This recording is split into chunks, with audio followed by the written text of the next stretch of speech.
Bienvenidos a Memorias Económicas. Hoy nos sumergiremos en los primeros 8 años del régimen de Porfirio Díaz, 1876-1884, una etapa que marcó el rumbo de México con modernizaciones tremendas y desigualdades profundas. A través de 18 datos rigurosos y analíticos, exploraremos cómo la economía y las finanzas nacionales pasaron de la inestabilidad post-revolucionaria a un crecimiento sostenido, a la vez que golpearon de manera desigual a mestizos, mulatos, pardos, indígenas y españoles criollos. Cada punto será un relato extenso y dinámico, con fechas exactas, personajes clave y comparaciones históricas con el virreinato de Nueva España, para entender cómo cambiaron la vida y la movilidad social en este periodo crucial. Comencemos este recorrido único y original. Número 1. La llegada al poder y la pacificación económica, enero de 1876, noviembre de 1877. Cuando Porfirio Díaz asumió la presidencia el 28 de noviembre de 1876, hereda un país devastado por la lucha en Tuxtepec y la desconfianza internacional. Su primer decreto, emitido el 15 de diciembre de 1876, proclamó la paz ordenada, permitiendo la reapertura de ferrocarriles y la reactivación del comercio. Bajo la dirección de Manuel Romero Rubio como secretario de Hacienda, se redujeron los aranceles de importación el 1 de febrero de 1877, incentivando la entrada de maquinaria y capital extranjero. Esto dinamizó la industria de fundición en Monterrey, beneficiando a industriales españoles y criollos con redes de influencia, pero asfixió a pequeños talleres artesanales mestizos y mulatos, que no pudieron competir con productos importados más baratos. La pacificación trajo certidumbre, pero también acentuó la dependencia del capital foráneo. Número 2. El ferrocarril como motor del crecimiento y su factura social, 1877-1881. A partir de marzo de 1877, con la concesión a la Compañía Mexicana de Ferrocarriles, se inició la construcción de la línea México-Puebla, concluida en julio de 1881. Esta obra, financiada con bonos emitidos en Londres y garantizados por aduanas, movilizó más de 5 millones de pesos. Por un lado, conectó mercados y redujo los costos de transporte de mercancías de un 50% a un 20%, propiciando el auge del comercio de café en Veracruz y de enequén en Yucatán. Por otro lado, desplazó a comunidades indígenas que vivían en los tramos de vía, despojándolas de tierras comunales sin compensación adecuada. Además, la mano de obra contratada, en su mayoría campesina, laboró bajo condiciones de semiesclavitud, jornadas de 14 horas y salarios de 0.50 pesos diarios, ilustrando la brecha entre beneficios macroeconómicos y costos sociales. Número 3. La estabilización del peso y la consolidación del patrón oro, 1878-1882.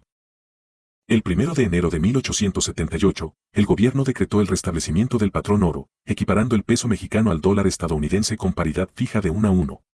La medida, articulada por José Ives Limantur en Hacienda, detuvo la inflación y atrajo capitales europeos, elevando las reservas de oro de 3 millones de pesos en 1877 a 12 millones en 1882.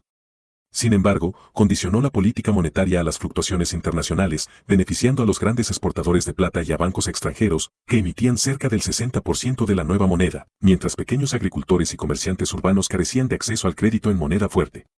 El acceso privilegiado a préstamos en divisas impulsó proyectos industriales de élite y reforzó la dependencia de un sistema financiero internacional que dirigía sus intereses lejos de las necesidades populares. Número 4. Expropiación y concentración de tierras rurales, 1878-1884. Durante 1878 y 1879, se aprobaron leyes de colonización con las cuales el Estado vendió terrenos nacionales y comunales a inversionistas privados.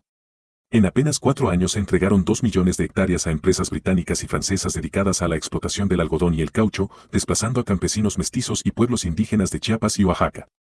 Estas tierras, que antes se cultivaban de forma sustentable en sistemas de milpa comunitaria, quedaron para monocultivos orientados a la exportación. La fractura del tejido agrario comunitario alimentó el éxodo rural hacia las haciendas cañeras y centros urbanos, creando una masa de proletarios campesinos con salarios de hambre y sin derecho a la tierra, mientras se consolidaba una oligarquía exportadora que respondía directamente al gobierno porfirista. Número 5. La Ley de Instituciones de Crédito y el nacimiento de la banca moderna 1880.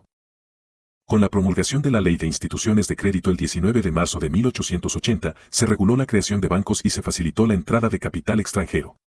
En 1881 operaban ya 8 nuevos bancos, entre ellos el Banco Mercantil de Monterrey y el Banco Nacional de México. Estas instituciones otorgaron líneas de financiamiento millonarias al sector industrial y a las grandes haciendas exportadoras, permitiendo una expansión del 200% en la producción textil y minera. Sin embargo, dejaron de lado a los pequeños agricultores y a los empresarios mestizos, que veían rechazadas sus solicitudes de crédito por considerarse de alto riesgo. La modernización bancaria fue un éxito macroeconómico, pero agudizó la desigualdad crediticia. Número 6. Construcción de puertos y modernización aduanera, 1881-1883. Entre 1881 y 1883, la Secretaría de Fomento impulsó la modernización de puertos como Veracruz y Tampico, ampliando sus muelles y construyendo depósitos fiscales. El volumen de exportaciones creció un 150%, reduciendo los tiempos de carga de 4 a 2 días. Esta infraestructura impulsó el comercio internacional de minerales y productos agrícolas, beneficiando a exportadores con acceso a redes portuarias. Al mismo tiempo, aumentó la carga de inspecciones y peajes internos a productores locales, especialmente a mulatos y pardos que transportaban cosechas menores, cuyos costos logísticos se elevaron en un 30%. Así, el progreso portuario resultó rentable para la élite exportadora, pero costoso para los pequeños productores. Número 7. El impulso a la minería y la explotación de recursos, 1877-1884. El gobierno porfirista, desde 1877, otorgó concesiones mineras por 50 años a capitalistas extranjeros, incentivando la inversión en Guanajuato, Zacatecas y San Luis Potosí. Gracias a un decreto de 1882, se importó maquinaria a vapor que elevó la producción de plata en un 70% en 2 años. No obstante, estas minas operaban con mano de obra indígena y mestiza en condiciones deplorables, jornadas de 16 horas, sin seguridad y con salarios de 0.40 pesos diarios. Las enfermedades ocupacionales y accidentes mineros aumentaron un 25% sin que existieran políticas de indemnización. Los beneficios se repatriaban a inversionistas europeos, mientras los trabajadores quedaban atrapados en un ciclo de pobreza y endeudamiento con comerciantes locales. Número 8. Desarrollo de la industria textil y la deslocalización artesanal, 1879-1883. Entre 1879 y 1883, con el apoyo de aranceles protectores al algodón importado, se instalaron fábricas textiles en Puebla y León. Estas plantas mecanizadas, propiedad de familias criollas asociadas al régimen, incrementaron la producción en un 180%, desplazando a los telares artesanales de mujeres mulatas e indígenas. La consiguiente pérdida de empleos artesanales se tradujo en migración interna, muchas jefas de familia buscaron trabajo en mercados informales y lavaderos públicos, cobrando salarios por debajo de 0.30 pesos por prenda. Así, la industrialización textil generó riqueza para inversores, pero condenó a la desaparición de oficios tradicionales y a la precarización laboral femenina en el mercado urbano. Número 9. Inversión en infraestructura hídrica y su doble faz, 1880-1884. Con la creación de la Comisión Nacional de Irrigación en 1880, se canalizaron 3 millones de pesos para obras en el Valle de México y el Bajío. Se construyeron presas y canales, beneficiando a haciendas cañeras y arroceras que aumentaron su productividad un 60%. Sin embargo, muchas comunidades indígenas perdieron acceso a aguas comunales, los canales, propiedad de grandes terratenientes, absorbieron cuencas subterráneas, secando pozos tradicionales. El despojo hídrico obligó a campesinos a vender jornales en las plantaciones o emigrar a la ciudad, donde la falta de servicios de agua potable agravó enfermedades. El impulso hidráulico sirvió al agroexportador, más dejó sedienta a la población rural. Número 10. Política fiscal y carga tributaria regresiva, 1878-1884. Durante estos años, la recaudación tributaria creció del 6% al 10% del PIB, gracias a la introducción de impuestos indirectos sobre tabaco, aguardiente y puertos, diseñados para no ahuyentar inversiones. Sin embargo, estos gravámenes recayeron desproporcionadamente sobre consumos populares. En 1883, el precio del pulque subió un 35%, afectando a productores indígenas de Tlaxcala y Michoacán. Mientras tanto, las grandes empresas mineras y ferroviarias negociaban exenciones fiscales a través de diputados porfiristas. De este modo, el incremento de la recaudación fortaleció el erario, pero elevó el costo de vida de las clases bajas y medias, consolidando un sistema tributario regresivo. Número 11. Concentración del crédito y exclusión de las minorías, 1877-1884. Aunque la banca creció, con 15 bancos operativos en 1884, el 80% del crédito se dirigía a compañías ferroviarias, mineras y agrícolas de gran escala. Los comerciantes mestizos e indígenas que solicitaban préstamos menores eran rechazados o sometidos a tasas del 20% anual. Esta concentración crediticia fortaleció a la élite porfirista, que podía reinvertir continuamente, mientras las minorías étnicas quedaron excluidas de la expansión económica. Aunque emergieron cajas de ahorro locales en Veracruz y Durango, su alcance fue insuficiente para revertir la exclusión bancaria de los grupos sociales menos favorecidos. Número 12. Migraciones internas y proletarización rural, 1880-1884. La desposesión de tierras comunales y la mecanización agrícola impulsaron migraciones masivas hacia la Ciudad de México, Guadalajara y Monterrey. Entre 1880 y 1884, la población urbana creció un 20%, dando lugar a barriadas marginales habitadas mayoritariamente por mestizos y mulatos desempleados. Estos migrantes, sin redes de apoyo ni acceso a servicios, encontraron empleo en la construcción de infraestructura porfirista, a menudo en obras faraónicas como el Teatro Juárez, Querétaro, o el Palacio de Correos, CDMX, cobrando salarios de miseria. La proletarización rural reforzó la dependencia salarial y la precariedad urbano-rural, ilustrando la contrapartida humana del progreso material. Número 13. Educación y brecha de formación profesional, 1879-1884. El Plan de Instrucción Pública de 1879 amplió escuelas primarias, pero reservó becas y plazas docentes a hijos de élites criollas. Para 1884, solo el 5% de estudiantes de secundaria provenía de familias mestizas o mulatas. Las instituciones técnicas, impulsadas por Ignacio Ramírez, ofrecían escasos cupos y altos costos de matrícula.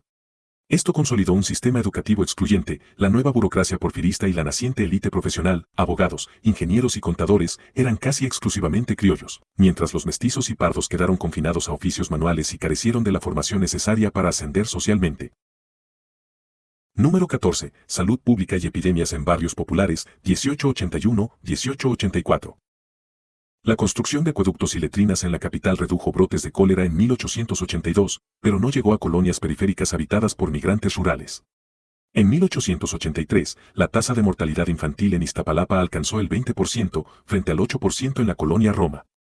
La élite disfrutó de hospitales modernos, mientras mulatos y pardos carecían de atención pública.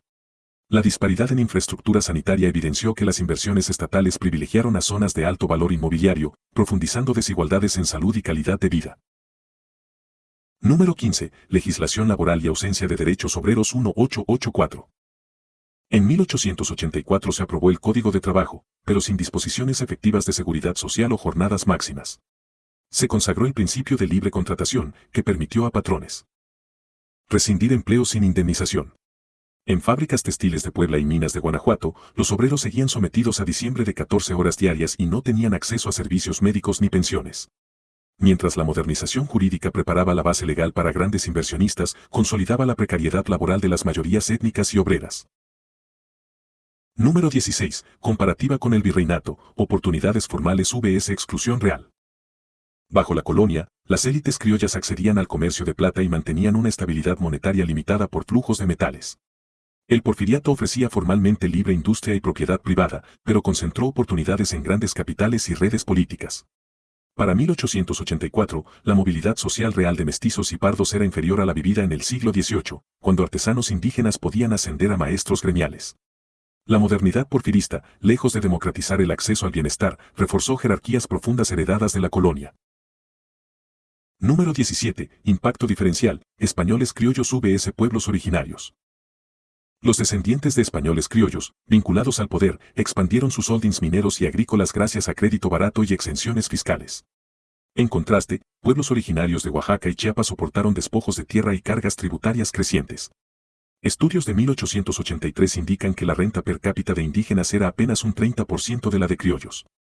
La etnicidad demostró ser el factor decisivo en la distribución del progreso, mientras unos avanzaban en riqueza, otros se hundían en la pobreza rural.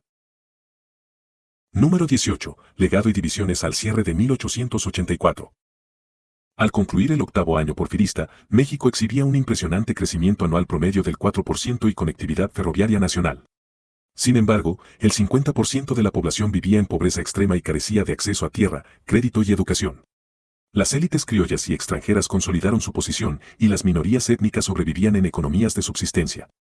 Este divorcio entre modernidad material y bienestar social sembró las semillas de la Revolución Mexicana, mostrando que un crecimiento económico sin inclusión no es más que progreso fingido.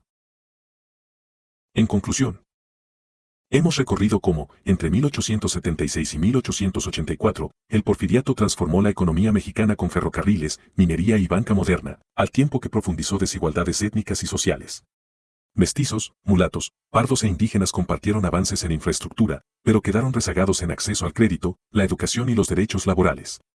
El legado porfirista marcó un país dividido, donde la riqueza brillaba en manos de pocos mientras muchos luchaban por subsistir. Si este análisis te ha interesado, suscríbete a Memorias Económicas, dale like y cuéntanos, ¿qué aspecto del porfiriato te sorprendió más y por qué crees que su modernización excluyó a tantas mayorías? Nos vemos en el próximo episodio.